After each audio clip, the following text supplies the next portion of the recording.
Thank you to all the clients and industry colleagues and some of the Seraph team members who are joining this. Everyone will receive in the coming days a copy of the report we go through today, and probably a few slides that we didn't choose to present today. Also with me, Thomas Kowal, our president of Seraph North America, and Wade Phillips, the president of Seraph Europe. We're going to go through some key takeaways from our latest auto industry survey that our managing directors and business development team go out and talk to clients. Some of you probably participated in that. I'll cover those highlights. Then Wade will talk about some of the factors we see influencing demand, so volumes. Thomas will go through the challenges for supply, raw material, labor, et cetera, that we're seeing. And I'll talk about a few of the evolving risks or things that are changing quickly in the world. From a high level, we talked to a bunch of leaders across manufacturing, supply chain, strategy, people from tier ones, tier twos, and OEMs. And the top trends that emerged for OEM concerns is probably no surprise to any of you, is the shift to electric vehicles and what is the right product portfolio to have for consumers to buy them and to meet the volumes that are planned. Cost and cash management was big across both suppliers and OEMs, but it was the top concern for suppliers, especially noting being able to get cost recoveries when things like logistics costs have increased. In Europe, energy cost has been substantially higher, which we'll get into later in the report. And definitely on some of the honorable mentions, new competition from China, especially a concern in Europe, but I think everybody is worried about how that will impact their business, and launch challenges, which we'll get into as well. And you can see this after. So now I'm going to turn it over to Wade, who will talk a bit about demand. So we're talking about demand and some of the not geopolitical, but macroeconomic kind of things that are affecting demand in the industry. So some significant changes from last year. We're seeing, obviously, vehicles are becoming more affordable, and we'll talk about that data here shortly. OEMs are talking about lower cost vehicles. OEMs are talking more about hybrids. So in our last report, we talked about the pendulum swing. A couple of years ago, a lot of the OEMs, because of government mandates and those kind of activities, that OEMs were talking about, we're going to go all in with EVs. Well, that's we're seeing inventory of EVs substantially increase, sales cycles going much slower with EVs, and the pendulum is starting to swing the other way a little bit. So the OEMs are talking a lot more about hybrids, and inventories are high. Some of the stuff that's still the same, wages are still growing, unemployment is still low, especially in the United States, but it's relatively normal at this point in Europe as well. And interest rates are a little bit elevated, obviously, over the last decade.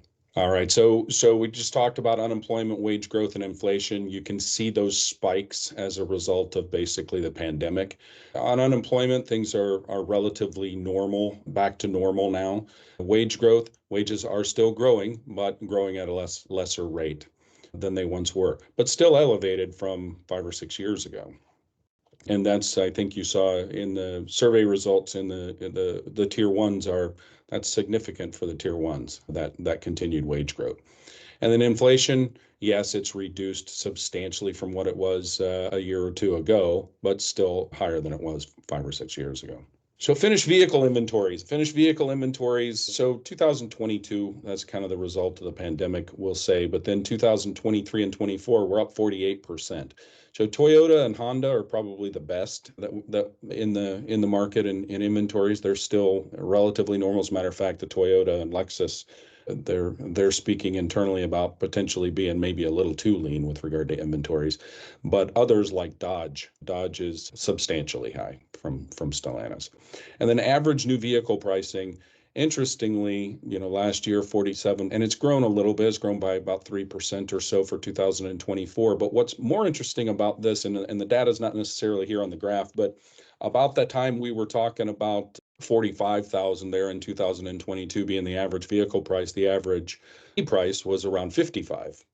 And it's a little bit reduced now. It's getting much closer to the normal average. So 2024, we're talking about 48,000 ish, and EVs are around 50,000. So EVs are getting less expensive, but vehicle prices on average are increasing slightly. And the average cost of a vehicle is coming down. So you see some of the year-over-year changes on the right that are affecting that. But it was sharply spiking after the pandemic, January of 2000, during 2021 through 2023. But this year during 2023, it started coming down. It's coming down because the transaction prices are decreasing a little bit. New vehicle loan interest rates are slightly up, but not to a point where it's damaging the number of weeks it takes to buy a vehicle. But median family income and incentives are having a significant impact. So we're down to 37 and a half weeks to buy a new vehicle, which is getting more towards that average of about 34, 35. Yeah, and I just want to make a quick comment on something that had caught me up when I was looking at the data. You might have noticed on the previous slide, the list price for vehicles was going up, but the transaction price has actually come down. And that's because the incentives have increased more than the list price has increased. So we're seeing more, which Wade will probably get into. Yeah. So just a quick question on that one. Though, Wade and Justin, do you guys anticipate this to steadily come down because inventories are quite high?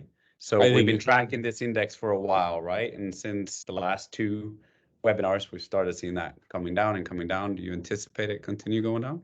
I'll let Justin answer, or I can. I'll go first, I suppose. So yes, I think it continues to come down. Will it come down to 34, 35 back where it was? Maybe not, but 35, 36. Yeah, it's gonna continue to come down as we saw earlier. Wage inflation is increasing, so median family income is going to continue to rise at a lesser rate than it once was, but a stronger rate than it had previous to that. Incentives, because of the inventories, are going to continue to be prevalent for a little while until we can get those inventories under control. And going forward, depending on what happens in the election in the United States, some of those kinds of things, I think we're going to start to see interest rates back off even more so. So yes, I think it's going to continue to come down. To where, that's still yet to be seen. Yeah. And we've still got a lot of pent-up demand, don't we, gentlemen? There's a lot that's out there in terms of the average age of a vehicle. It's at an all-time high, and then we need to look at replacements. I think the OEMs have done a great job, and the supply base is doing a fabulous job helping to build these vehicles that just don't die at this point in time. But lack of obsolescence seems to be challenging things quite a bit for selling new vehicles. Yeah, it's true. The age of vehicles on the road is substantial. So that could play a factor. Absolutely. So demand for new vehicles is still lagging right now. So building on that pent up demand that you just mentioned, Ambrose, and you can see over the sticker price. This is a lot of what Justin was talking about with regard to sticker prices are increasing slightly. The financing costs are increasing slightly. And that's got people pushing back on maybe replacing older cars at this point because quality has improved substantially. So I won't read a lot of the stuff on the right. I'll let you do that when we send out the report. The graph is really interesting though, because during 2022, EV, the sales cycle to sell an EV, the average number of days from the dealer to sell it, was actually less in many cases than an ICE vehicle. But about the first quarter of 2020, maybe beginning of second quarter of 2023, that did a substantial flip. And you can see that spike there where EVs are much slower to sell than an ICE vehicle. And interestingly, there were about 3,800, I think, mid 2023, where 3,800 dealers wrote a letter together to the Biden administration in the U.S. specifically to say you got to back off on some of these the EV push because we just can't sell the vehicles and they're just stacking up on our lots. And so this graph pretty much shows that. Do you anticipate that or the reason for this being that Tesla was pretty much one of the only ones during COVID that was able to produce vehicles? And so, of course, when their cars came to the lot, they were bought pretty quickly. And now the traditional OEMs and the ICE manufacturers are able to produce and obviously giving good incentives. So that's kind of flipping the chart a little bit. Well, I think that's part of it. Yeah, sure. So Tesla has been, I don't think Tesla's been around for a while now, but I think Ambrose, given your affinity for Teslas and how many you've had over the years and that kind of thing, I don't think the first adopters are done yet. I think there's a lot of people that are still buying Teslas that wouldn't have normally bought an electric vehicle. And so some of that's still happening, and Tesla is still selling. That's perfectly fine. Some of the traditional ICE vehicles are producing electric vehicles that are not selling. I think it is. That is an important distinction. And I think a lot of it comes down to the charging infrastructure. There's this range anxiety. In an ICE vehicle, you get over 400 miles in range, and in an average EV, you're getting about 250 miles of range. If you've got that great charging infrastructure that Tesla has in their supercharging network, which I think their supercharging network is their critical app, that's the thing that has Yeah. changed everything for them. If you've got that charging infrastructure out there, people are willing to take that risk. And Yeah. people that have to drive more than a couple of 100 miles a day, really, if you're driving an EV, unfortunately, right now, due to the lack of infrastructure out there, Tesla is the logical choice. The others have great vehicles out there, but it's really the charging infrastructure that changes everything. So I think that's a key thing. And to your point on EVs, Tesla doesn't actually hold cars on the lot. They pre-sell almost every vehicle that they make. So they've got sometimes when they've got a little bit of inventory that builds up, they push it and they really move it out. Like right now, I'm getting on one of my Teslas, I've got free supercharging for life. So they keep telling me I can roll that over to a new vehicle if I buy a new one by the end of the quarter. And that's a normal quarterly thing. They do a lot of these tricks to try to incent people to upgrade, to move on, and to put their older car into the used market. So they're really approaching sales very differently, but they're becoming much more like a traditional OEM with clever incentives. So this one actually, it's probably best shown on the next slide, but this shows that for the U.S. market specifically, EVs are lingering and consumers looking for alternative ways to increase efficiency. Hybrids seem to be the vehicle of choice at the moment. So because of range anxiety and some of those kind of things in the U.S. market. There was a question that came in, Wade. Doesn't Tesla yet let other OEMs use their charging network? So Tesla Yes. has announced that they're willing to let other OEMs use their charging network, but the infrastructure is not there yet. There are adapters that are required. Tesla has the NAIS standard, and everyone else uses a different standard for charging. So the vehicle plug doesn't actually accept the Tesla charger, and the infrastructure isn't necessarily there on the Tesla app to pay for charging. So while it's theoretically possible, the technology has not moved out. And Tesla made that announcement, got a lot of hype around that announcement. And I think as vehicles are upgraded and everyone moves over to the Tesla charging standard, we're going to see things very differently. So come 2025, when almost all the major OEMs will be using the Tesla charging plug in their car, it will be much easier.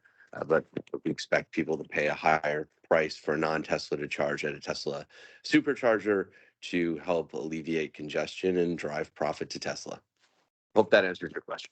So for European vehicle registrations, it's interesting that unlike North America, in 2023, we're seeing almost the equivalent number of vehicles being registered that have some sort of an electric motor, right? So it's pure electric or battery electric, it's a plug-in hybrid, it's hybrid electric, it's some level of electric vehicle or alternative fuel versus pure ICE. And so we're thinking that in 2024, when the data comes out, that we're actually going to see more electric vehicles than ICE vehicles registered in Europe. So the EV market overall, from our survey that Justin covered early on in the presentation. So we asked about investment and then what we think that the percent of vehicles would look like in the U.S. specifically, and we asked also in Europe. But the question around investment, you can see up there on the upper left that some companies are continuing to decrease their investment in ICE. Some have no change. But it's interesting that about 21% of the respondents said we need to reinvest in ICE technology because the pendulum is starting to swing back the other way a little bit. The one on the bottom left was interesting because we know that in 2023, about 8% of vehicles sold specifically in the US were expected to be all electric. And so we asked our respondents, what do you think that looks like in 2025? And you see some that are up in the, well, a lot that are 10 and 15, a lot that are 15, 20, between 15 and 30%. So in 2025, we're talking about next year. So likely not going to be 15 to 30%, but probably more around the 10 to 15, maybe if this year is 18. Questions in the chat? Hold on one quick second, Yep. Wade. Tom's Okay. asking if isn't the issue that Hertz has with the EV inventory indicative of what the general public will have and costs to own it? Then John So answered the that Hertz- manufacturers driving it could be the adoption of residual value and insurance premiums. Can I take the Hertz question just for a second? Yeah, please. So I've looked at this, and the cost to repair a Tesla is a bit higher than the cost to repair other vehicles. They're not necessarily built to be repaired.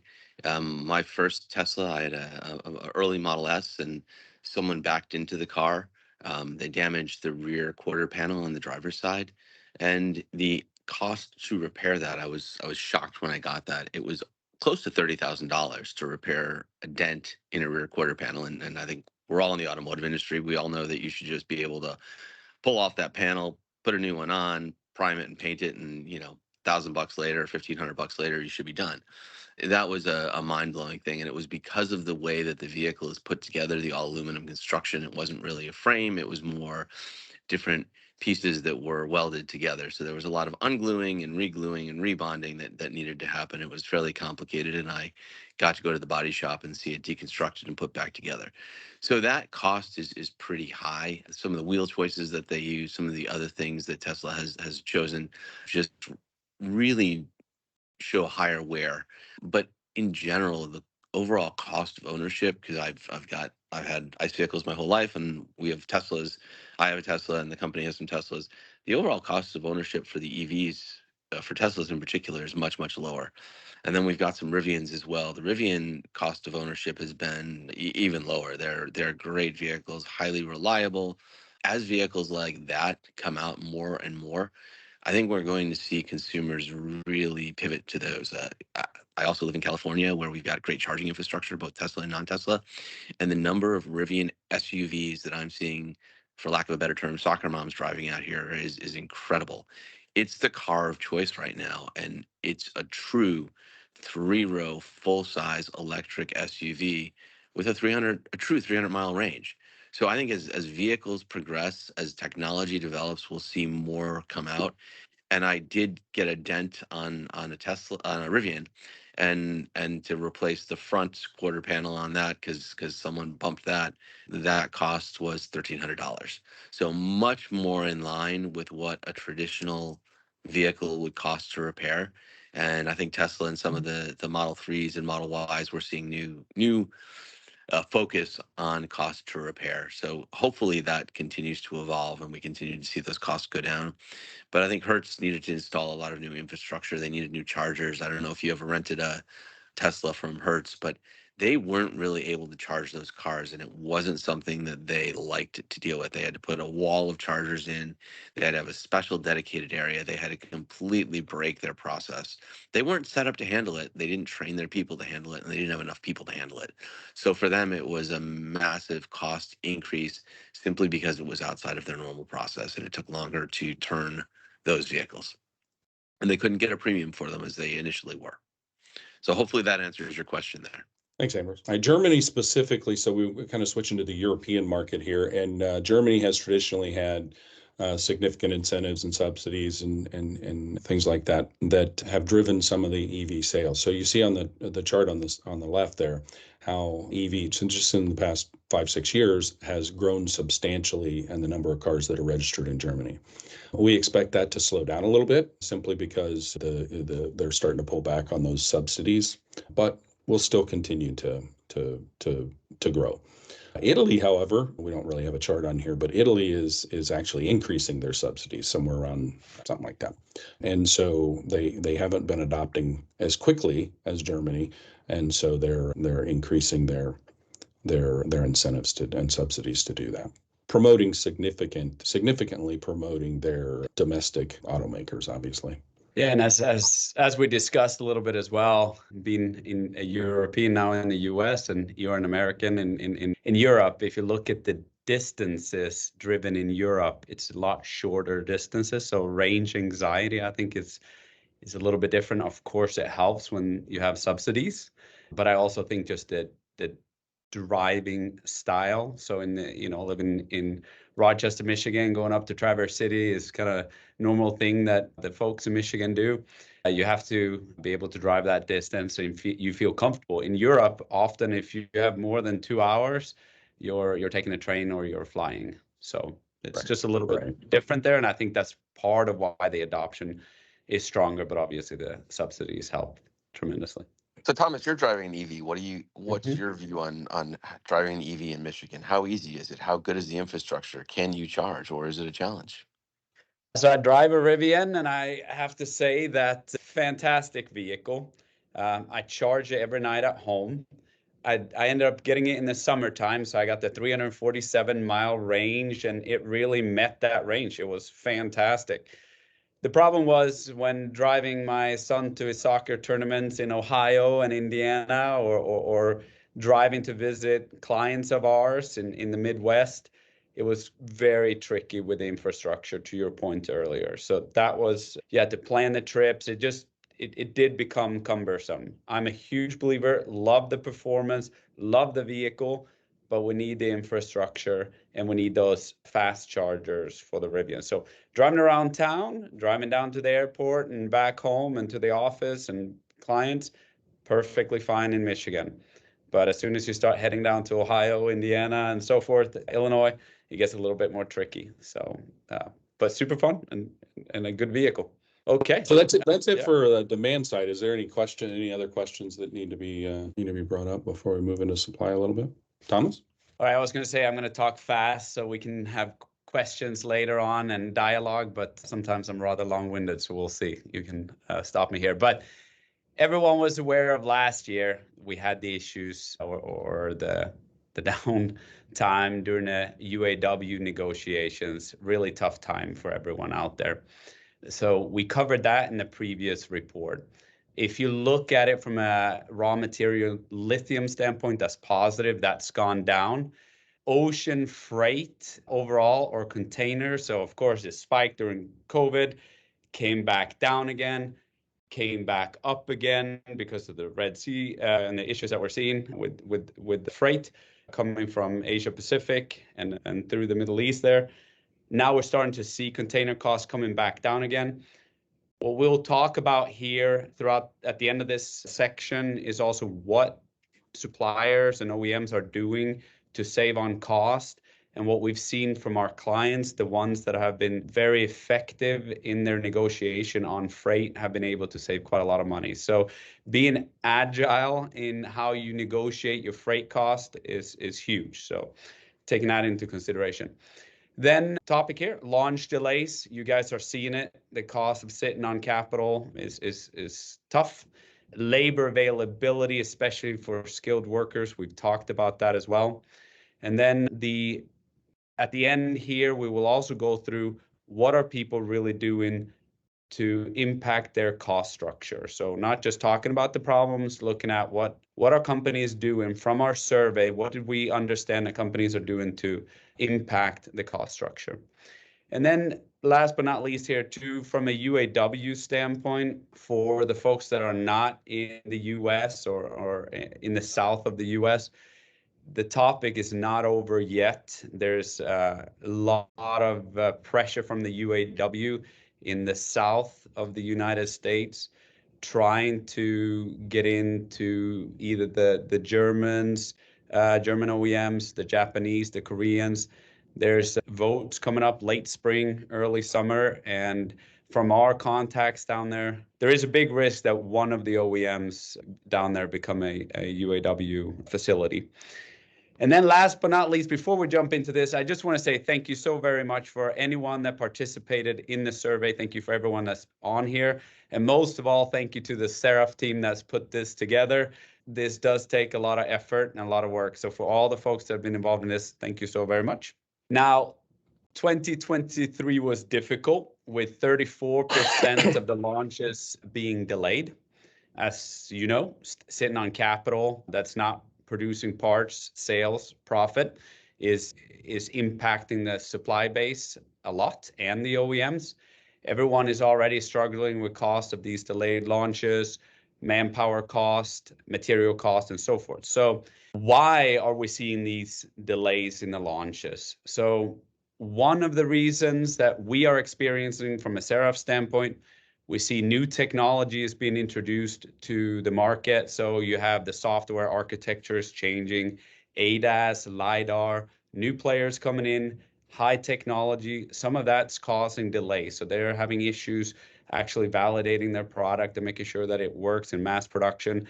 And that's causing some of the delays. Talking to a good friend of mine that runs an OEM plant, and he's been launching vehicles in OEM plants for 25 years. His EV launch right now is the most difficult launch that he's ever experienced. And a big reason for that is just the equipment, debugging the equipment actually being ready and able to produce these vehicles. And one would think that it would be easier because of the fact that it's less content in an EV vehicle, but he's explaining to me, and it's really difficult right now to launch these EV vehicles. And if you remember from our last report, if not, you can go back and take a look at it. In our last webinar, we showed that, and as you can see here on the gold line on the right graph, you see the increase in launches coming in 24, peaking in 25, 26, and coming back down again. A lot of those launches are EV launches. So when we had an internal discussion here, PwC put some of this data together. It's really good data. But the question was, well, why do we anticipate these delayed launches to continue? Maybe we get this under control and it actually becomes better and flattens out.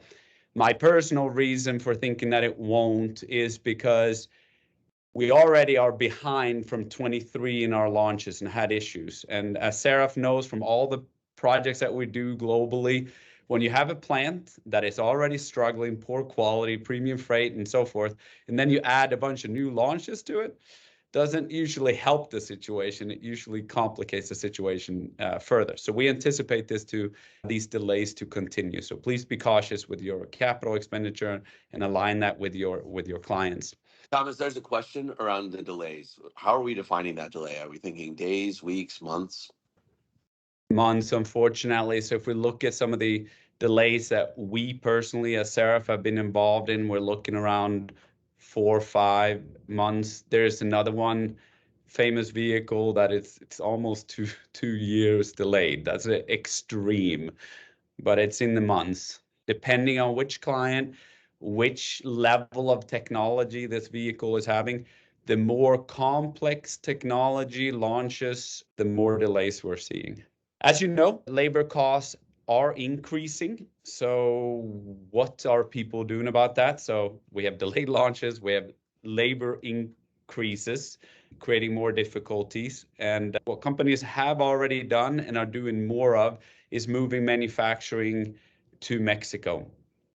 We're starting to see some tier 1 companies seeing the saturation in Mexico and looking to South America. Completely understand that. The concern, though, is obviously the risk in some of the countries from a political standpoint, and just managing the risk, the foreign exchange cost of the dollar versus the peso and so forth. So that's a lot to think about as we move further down into South America. Also, the negotiations with the UAW were extremely tough, and the big 3 have had long-term relationships with UAW and kept some of the manufacturing in the US. But I think after the emotional November timeframe, October timeframe, they're looking at maybe moving some of that production down to Mexico, which is already being saturated with the launches of Tesla there and a lot of the tier 1 companies. And this is just for automotive. There's a ton of industry coming into Mexico to try to funnel some of the products into the United States that used to come from China. So really tough. And what we're seeing is there's a really good bean counters back in the day that calculated the savings down in Mexico and their business cases. But there are a lot of companies that have huge turnover, and the turnover is they did not take into consideration that doing business in Mexico is a little bit different, especially when it comes to having really good food in the cafeterias, transportation, doctors, additional education, things like that that the people really value. And so companies that have been able to figure that out and calculated that into their business cases are doing fairly okay. But many companies have not, and we're seeing the huge turnover in the factories in Mexico. Then I would be remiss not to talk about AI, machine learning, AGI, agile, because those are all the cool buzzwords that you have to talk about. But to be able to offset some of these labor costs, there's a huge focus on AI and machine learning. As we see in our experience, not just from research, but obviously talking to industry leaders, CEOs, that are looking at, okay, what do we do now? We're struggling with getting labor and the labor is expensive. So what do we do? Huge focus in the equipment on machine learning, making sure the parts are within the specifications, or if we start seeing them coming up to the upper and lower boundaries, technology, AI that's able to catch that we're starting to see variances and then alerting maintenance and teams to start bringing it back into nominal. We're also seeing from a supply chain standpoint, AI, machine learning is really working there. So say there's a storm in Florida, what other routes, how can you move material from different areas, the most effective and efficient way? That's come a long way. Design optimization, crash testing, vehicle seats. We no longer have to do all of that with actual physical expensive parts. We can do that with software, which you guys have known. Now, there's a lot of hype right now with humanoids. And I think on the Cybertruck, Elon Musk showed off these robots or the humanoids. And the question is, when are we going to be able to introduce that to our factory lines to maybe reduce some of our operators required?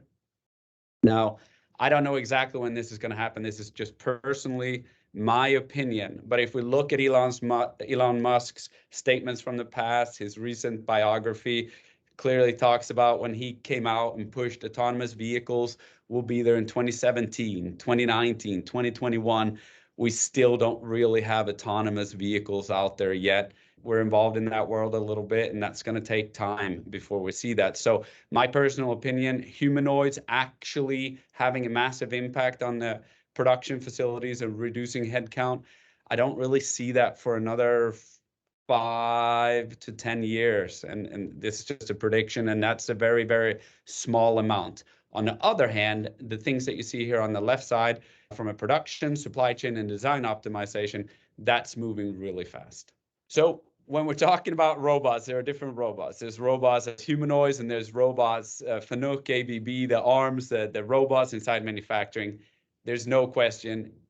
We've talked about that in previous reports as well. There's an increase in that to figure out how can we become more efficient. Yes, it's more capital intensive, but the calculations are there, and we're seeing our clients introducing a lot more automotive or robot deployments inside of their automotive plants. Now, to nobody's surprise, whether you're in Europe or whether you are in the United States, although Europeans, I think, have better vocational schools there, skilled trades is still an issue. And even if we get, we're going to need people that are able to work on those. So skilled trades, strong maintenance, mechatronics, team members, huge. If you have the ability inside of your companies to develop and create strong training plans, that will get you a lot further ahead than many companies that we see out there. So skilled trades, big focus. Hey, Thomas, I know you I'm going to say grew up in the Broza world where they did the apprenticeships and developed people. We're not seeing much of that. How are people developing this new labor, or is human resources still about cost containment and cost control? Have they shifted yet from what you're seeing? I've seen an improvement inside of plants where they're actually trying to develop training areas, but it's mostly focused on operators and the skills there. There's some towards the skills trades, but I think we're far far behind, and this isn't going to go away in a long time. So unfortunately, I have not seen that, Ambrose, not much movement. And so the number one business plan is how can we make more skilled trades people out there? I think there's a business case out there to build a company around that. So unfortunately not. Go ahead, Wade. Oh, sorry, I got to unmute. So I'm seeing the same thing in Europe as well. I mean, you're right. Europe it takes vocational schools and those kind of things much more seriously than the U.S. did or does. I think we were talking about it not long ago about back in the 80s, we got rid of our VOTEX and those kinds of things and told all of our kids that they were failures if they didn't go to college, kind of thing. And so we're having to deal with that. But the respondents that I'm talking to in Europe for our survey were similar. They're saying, yeah, skilled trades and maintenance is still a major problem. Do I see that changing over the next short period, like the next year or two? No. Maybe 5 or 10 years we'll start to see more of a crisis, and we'll have to do something more substantial about it. Totally agree. And if we look at the university costs are just increasing, so hopefully push people towards that as well. And obviously you can make great money being a mechatronics expert, maintenance. This is more your area, Wade, but I think Eastern Europe is still an area where people are pushing a lot of the factories as well, looking at low cost countries, even to North Africa as well. Yeah, I think it's a similar story to what we said in our last report, which is the wage inflation in the Eastern European countries is more substantial than it is in the Western European countries, but still significantly advantaged. Very good. Thank you. Yeah, and if you look at North Africa, I was lucky enough to go to Tunisia last year and see that the automotive sector is starting to develop there, but the availability of labor, the cost of labor, and the quality of life for the people that are there. When I look at Mexico, and I'm down in Mexico, and I'm seeing people get bussed an hour and a half to and an hour and a half from work, where there are places where you can set up plants that people can literally walk to them in Tunisia, and you've got the readily available labor at a cost that's lower than Mexico right now. I think we're going to see a lot more expansion. I think North Africa is the next low cost manufacturing center that we'll see emerge. Absolutely. And in addition here, we've got Sig Huber here from Elm Analytics. So yes, obviously we do our own analysis and so forth, but I've known Sig here for a while, and Elm Analytics work in data, especially their cool understanding of the entire supply chain for a very large OEM, understanding exactly the health of the supply chain. And from our experience at Seraph, we are seeing an increase in bankruptcies and very large companies now running out of cash, and it's becoming quite critical out there. And so talking about that, I would rather hand that over to Sig, who's been living this for a long time from Elm Analytics. So how do you see the industry, sir? Yeah, first of all, good morning, and thank you very much for that introduction. For those that don't know Elm Analytics, we are a company based in Rochester that provides supplier risk management services for our clients, specifically in the area of supply chain mapping and then also supplier financial health monitoring. And we have a database with thousands of suppliers in it. And the data is right now showing some very interesting, which I wanted to highlight for everyone here today. When we gather the data, we have access to data for both public and privately held companies, and we can segregate the data by revenue size and all kinds of other attributes. When we come up with our overall financial score, we have 3 basic categories of metrics that we're considering. One is leverage, which is how much debt a company carries. One is liquidity, which is do they have enough liquid assets to cover their debts as they come due? And then the third category is profitability. And what we've seen over the past quarter in particular, but over the course of the last year, is a decline in profitability. And I wanted to take you through a little bit more detail on what that's showing. So first of all, in the upper left of this slide, we see the bigger suppliers. So ever since 2020, when the pandemic hit, there were predictions by all the restructuring lawyers and restructuring financial advisors saying that the sky was going to fall and all these suppliers were going to be filing bankruptcy and running out of cash. And that never happened. There were PPP loans that were issued, And the banks were actually quite friendly with respect to covenant violations. There's a term in the industry called amend and extend, where a lot of agreements just got amended and fixed, and those covenant violations were allowed to continue with some modifications and some improvements. But for the most part, the bigger suppliers have been able to weather the storm as a result of some beneficial treatment from their lenders. The smaller suppliers, on the other hand, didn't have that luxury with the lenders. They were kept on a much shorter leash. And as a result, and this is a bit surprising, but when you look at the underlying metrics, you can see it. With respect to the smaller suppliers, they were actually healthier over the past period of time than the larger companies because they weren't allowed to get out of sorts on their lending covenant. And that has been good for them, and they've been able to get by. But now we're at a point where we're seeing their profitability erode quickly. And the reason that's important is profitability is an early warning sign for liquidity problems. And so we are now seeing a noticeable downtrend in profitability in smaller suppliers. And this is going to have a ripple effect, in our opinion, on the industry. Coming up in the next, say, 3 to 9 months, we're going to start to see this really start to put pressure. And here's how that's going to work. First of all, the labor costs that were discussed earlier, I don't need to go into a lot of detail, are going to be impacting union affiliated companies as well as non-union, and it's going to filter down to suppliers of all sizes. And that labor cost impact is not yet to the profitability numbers that we're seeing. And so what's going to happen is those labor costs are baked in, profitability is going to erode, and we're going to see these smaller suppliers start to become really problematic from a liquidity standpoint. And they're going to be going to their tier one suppliers asking for financial support. At that point in time, it's a little bit late. Once the liquidity problem is surfaced, it's a little bit late. The only way to fix it is with money.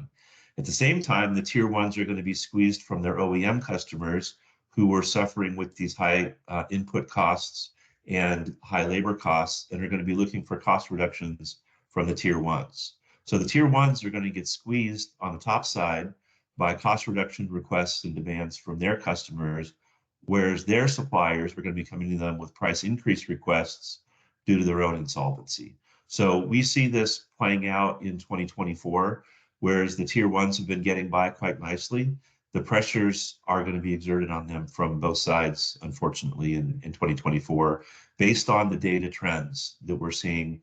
It's a little bit early, but the data trends are clear. Liquidity is a canary in the coal mine type of metric. Profitability is a canary in the coal mine type of metric, and we're seeing it very clearly developing now. Thank you so very much. Really appreciate that. And if anyone got any questions, let us know. But thank you so much, Sig and the Elm Analytics team. Thank you. Okay, so we're going to rush through this a little bit. We're getting low on time here. So material prices for raw material for batteries coming down. That's a positive. If you keep going. As you see as well, obviously dependence on Russian gas for the European folks as the war started has reduced significantly, and we're importing in Europe from the US liquid natural gas. Overall, though, the energy costs in Europe has gone up, and that's impacting factories quite significantly. There are certain areas of the world that's doing a little bit better. That actually is United States and Canada. They have a lot of good energy resources, and that helps them move their manufacturing base up because their cost is a little bit lower. So it makes it a little better to do business there. Now, you can go through these in more detail. This shouldn't be coming as a surprise, but when we looked at our survey from all the people that joined there, thank you so much. But if we rank which activities you expect to have the greatest positive margin impact on your business, to no surprise, this is the world that Seraph lives in, reducing scrap and poor quality. And when we look at the next slide, won't get into it, but it's really interesting what they're saying there is adding some of the technology that we talked about from the AI machine learning standpoint there. Increasing throughput, OEE, we've talked about it for a long time now, has been extremely low since COVID. And so improving that. smooth launches, which is not too many companies that we're seeing there having such smooth launches. But of course, we often see the worst of the worst. But focusing on those smooth launches, getting ahead of the curve beforehand will save you a lot of money. To no surprise either from a commercial standpoint, there are lots of consolidation, reorganizations inside of the large tier ones, the OEMs right now, to try to figure out ways to save money that way. And of course, increasing prices to customers. As Sig just mentioned, for some, it's literally life or death for the company, and program launch controls and costs. So you can go into that. And then really here is some of the actions from our survey that leaders are taking. And we've covered a majority of that in this presentation, but it'll be interesting for you maybe to read through that if you want to get inspired and figure out some additional ideas to become more profitable. Hey, Thomas, I mean, before we jump into this, I think everyone here is really interested. What can we do to improve profitability in our own organizations? You may have some ideas. Wade, you may have some ideas. Sig, you might even have some ideas based on what you're all seeing out there and the data is showing. You know, there are some things people are doing, but before we jump into geopolitical things, what can people do to pull levers in their own organization to drive profitability? What should they be looking at now specifically? What are the top 3 things? From my standpoint, when I look at for manufacturers, there's no question. It's improving output and efficiency. It's at an all-time. It has improved from the bottom, but we still have a long ways to go. Huge quality issues as well. So with the new launches, and there's a lot of launches coming, tier ones, a lot of people were working from home during COVID, less good communication and collaboration with the plants. People were not visiting the plants. They're sitting at home working. So the designers and the industrial engineers from the headquarters spent less time. And we're seeing that now because of that, as mentioned earlier. Equipment is not running to the most optimal level. The way the line from a tack time standpoint is structured is not well. So a lot of that work was not done, and now we're seeing that impacting OEE and reduced efficiency. And one thing that we see in every single one of our projects is logistics. Every project we have has a logistics piece because of the issues that people focus on the line, but not how material is delivered. That's causing a lot of downtime as well. So those are my top. Wade? Yeah, I don't know that I could add anything to that. I mean, I would say that the number one clearly is like it says here on the left, operational and process efficiency. Every place we go, and we only see a subset, obviously, of we don't see every manufacturing facility, but it seems like we have a tendency to go back to the same well consistently when we run into cost issues. Things like travel budgets, and I recognize for a larger company, a travel budget is a pretty substantial cash drain, right? But travel budgets and headcount, we focus on headcount. Ambrose, you mentioned earlier human resources being a cost control versus a people development function, those kinds of things. We focus on cutting capital. We focus on those kind of slashing activities. But the companies that are doing those kinds of things, when you go out onto their plant floor and you really dig in, they're running at 50% OEE. Well, if you think about if you could improve your scrap and quality, obviously, your OEE, which is a part of it, obviously, and you can improve your logistics flow, as Thomas mentioned. Think about the impact you could have on profitability with regard to, you take your OEE from 50% to 70%, not to mention like an 85%. That's extremely substantial. Yeah, I'd agree with you, Wade. I know when we drop production net in different places and we see that 10 to 15% rise in OEE pretty quickly, connecting the operators to the operations, it helps quite a bit. So it's really figuring out how to get everybody back involved and engaged. And Thomas, your comment about getting people back into the office. When you're physically in a room with someone, you overhear those conversations. You know that, hey, we're changing this on this line or this on this line, and people can adapt, and you don't lose a week or a month, or it's not on the shop floor before someone realizes the change was made. So lots of opportunity, and the shift from cost control and human resources to human capital development, starting to see that happen, but we need to have that happen more. We had a couple of questions that came in as well. One was, do we see more and Sig, you may have other things in terms of profitability that you want to mention. The question we had was, And Sig, if you want to go ahead. No, I was just going to say hire Seraph.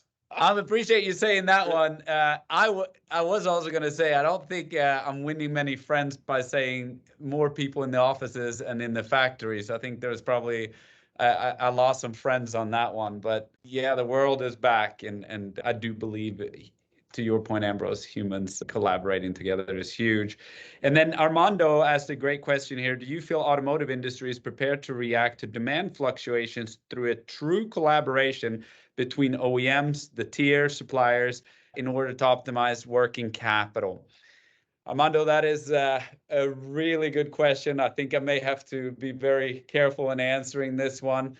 Unfortunately, so yes is the answer. I do see some of the OEMs actually talking openly and say, hey, we have to see how the sales go. So capitalize up to this point, to this volume. And if things are going well, we'll kick you off for that next chunk of volume. So there is some of that. However, I know of one tier one right now where they have two big divisions. One division was told one number and capitalized towards that. The other division was told a much higher, capitalized to much higher, and now it's looking like it's the lower one, and there's lots of tough conversations.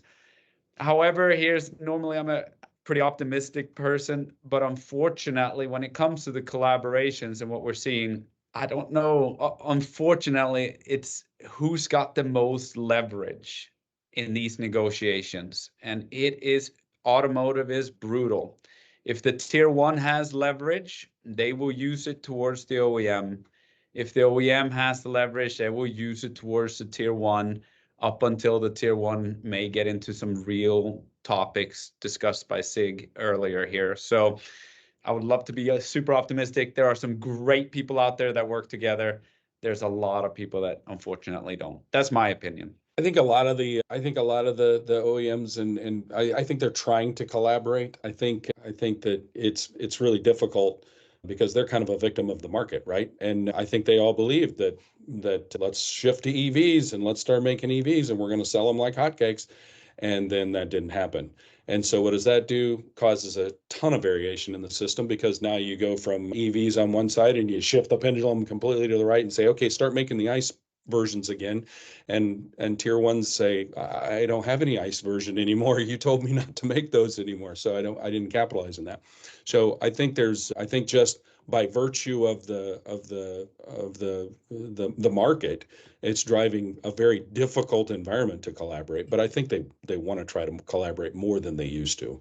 Hey, Thomas, there's another question in there. Do we see people going back to 5 days working in the office? My view, and I'm going to have the very unpopular view here, is that people need to be together. We work very well in teams. We've shifted education in schools to be team-based learning. There's this huge mode to doing that. And then we try to put everyone in different places, and the whole work from home, people are out running errands, they're out doing this, they're out doing that. You get people in the car during the work day. It's just not real work.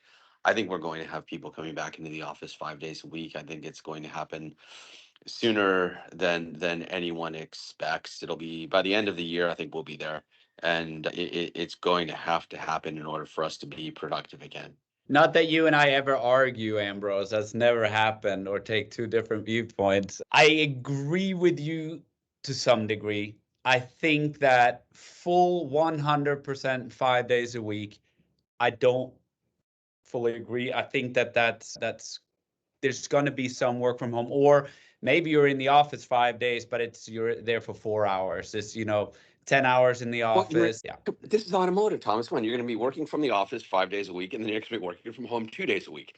So you'll get 7 days a week, and you'll get to work from home. It's perfect. That's true. That's true. Let's find a happy medium with that. Hopefully everyone else can laugh at that one too. Yeah. Similarly, 4 hours in the office and the other 20 working from home. So. That's right. That's Perfect. right. I think the comment was Ford announced 3 days back in the office. I think that's going to build. I think they're just, everyone's being a little bit slow to allow people to readjust their lives to going back into the office. Big companies need people back in the office. And if we look at the infrastructure nationally, the whole commercial real estate crisis that's happening right now, if we don't get people back in the office, pension funds, other insurance companies, there's going to be a lot of fallout from a macroeconomic perspective, because people can't pay their loans on commercial real estate across the world, really. So there's going to be a massive need to put people back in the offices to support that infrastructure that exists and pay for that infrastructure that exists. All right, I think we're over time, but I think we could continue to go, but people Yeah. should know that we're over time. So if anyone wants to continue to talk about geopolitical things.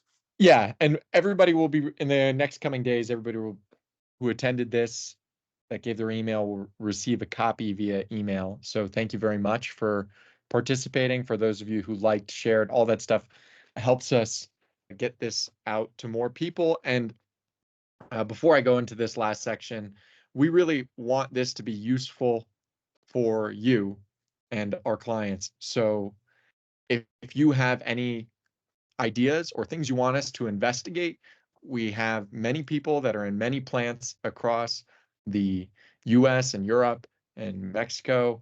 So please reach out. My email is jfortier@seraph.com, or you can email research@seraph.com.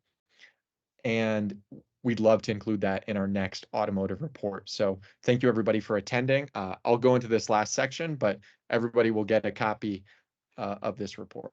So I'm going to talk about two main things here for the evolving risks. These are things that don't fit as neatly into the other buckets. They impact them both.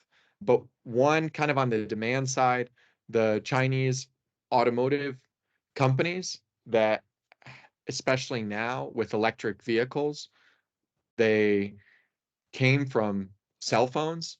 Basically, they have lots of experience making batteries, making electronics.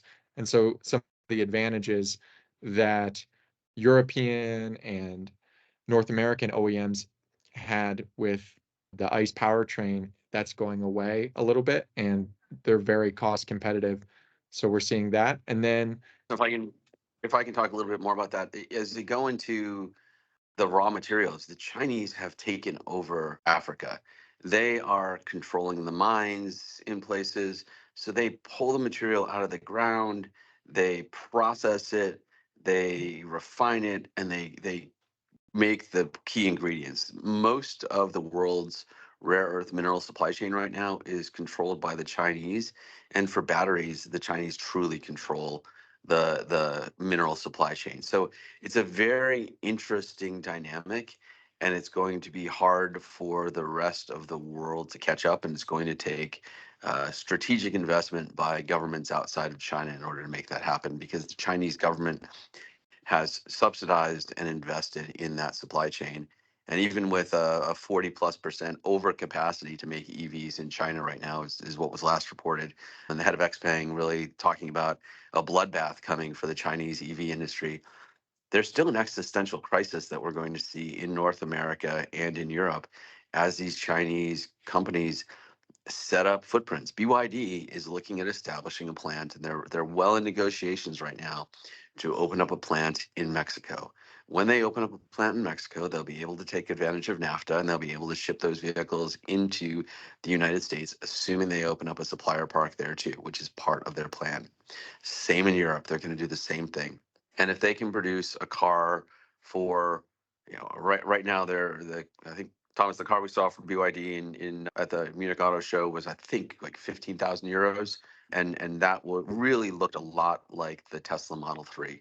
So they're making really incredible looking cars, very interesting vehicles that are half the price, and this is going to be like the Asians coming in before. So interesting thing to see. Yeah, great comment, Ambrose. One thing in pulling during Thomas's supply section, we had lithium prices. And one thing you notice, like globally, oil has been denominated mostly in US dollars. That's how people buy or trade. And that's the most common ratio people think about of dollars per barrel.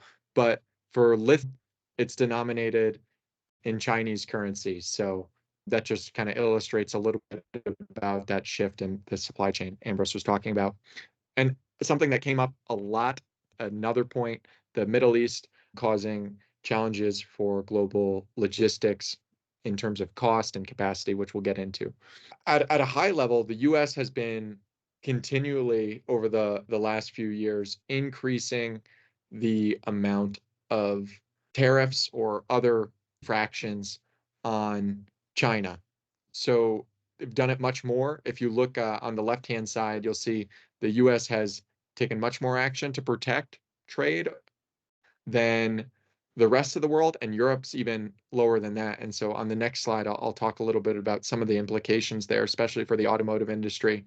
And one interesting thing from the US side is that this was because of some of those actions and other policies and actions from companies themselves, this is the first year that the US has imported more from Mexico than it has from China. So that's an important shift. In our leader survey, we asked, are you making plans to leave China? Because obviously everybody's heard about this probably since the start of COVID. And 46% had indicated they weren't making any plans to leave China, but some said they are. And that's not, that 54% leaving China is not, they're 100% exiting, but they're taking actions to move away, whether it's moving operations or starting a new operation in a different geography. And so they were allowed to select multiple answers, but Mexico was the top location. And some of that's slanted probably by the people that we surveyed being slightly biased towards North American, but Eastern Europe was a close second. And as Ambrose was mentioning on the Chinese vehicles, this is more illustrative on the side. It's hard to do a perfect apples to apples comparison, but looking at the price of just one vehicle, we didn't pick a BYD one like he had said, but it holds pretty true. Something that's actually available in Europe right now is the MG4, and it's substantially less than vehicles being similar electric vehicles, similar size, finishes, etc., from Volkswagen and Nissan. And one of the main things to point out here is that the US has a really high tariff on Chinese cars, 27.5%, while Europe only has a 10%. So in terms of where kind of the gravity, what's defined by governments is really going to influence the strategy here in the short term.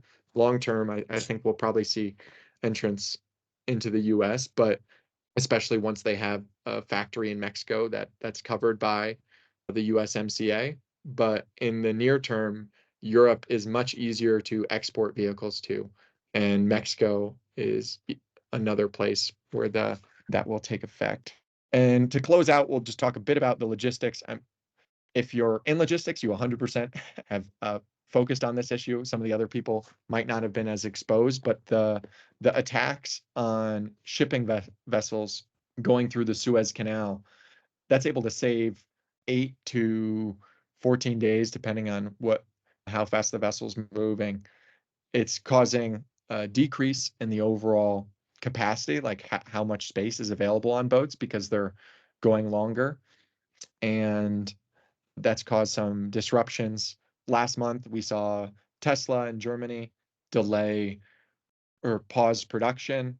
Volvo also similarly had to stop production because of challenges getting the parts they needed. 12% of all trade goes through the Red Sea, and that is still not very operable. And if you look the impact on prices, you can see back in November, that's when the first attack started to happen. And then it really picked up in December when Maersk, followed by a bunch of other carriers, chose to start diverting around the Red Sea. And as that translated to people buying space on future boats, the prices increased dramatically, pretty much to the levels we were seeing in peak COVID. So there's definitely a lot of governments working on naval security right now, but this is still an open issue. So for the meantime, it's planning for that extra time and disruption. Thank you so much. Before we close Oh, out, it go makes ahead, me really Ambrose. think about supply chain resilience. And we continue to talk about supply chain resilience. And I know Thomas is telling me we're out of time and we have to wrap up. But we need to look at regionalization. We need to look at supply chain resilience within the region. We've got this massive dependence on China, on Asia. There are low-cost manufacturing centers that are close to Europe. And I'm just going to use Europe as an example.